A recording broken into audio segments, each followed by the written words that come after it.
Hello guys, welcome back to my channel Purnima vlog. দেখতে পাচ্ছ আজ আমি ফাইনালি বাপের বাড়ি চলে এসেছি। বাবার সঙ্গে ঘুম থেকে একটু পিসমশাইকে দেখছে, কারণ ও আজকে ওর জন্য আমি নতুন কিছু দেবো বলে চলে এসেছি। কারণ আর 2 সপ্তাহ আছে বাকি দুর্গা পুজো।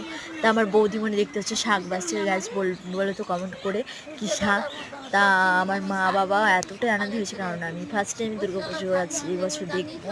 তা আমার বাবা মা আমাকে জামা কাপড় দেওয়ার জন্য ডেকে পাঠিয়েছে। তা আমরা চলে এসেছি প্রায় ফ্যামিলি সমেত। কারণ দেখতে হচ্ছে একটা ছাগল একটা গাছের উপর উঠে পাতা খাচ্ছে, কারণ ওই ছাগলটা এতটা ঘাস খেতে খোঁজে না, 3টে ছাগলের ঘাস খায় না, পাতা খায় আর খড় কুচিয়ে গুড় মাখিয়ে দেওয়া হয়। তা আমি এই প্রথমবার দেখলাম গরুতেও খড় খায়, কিন্তু ছাগলের যে খড় খায় আমি ফার্স্ট টাইম দেখলাম। তা দেখতে পাচ্ছ গাইস, আর পাশে একটা বড় পুকুর আছে।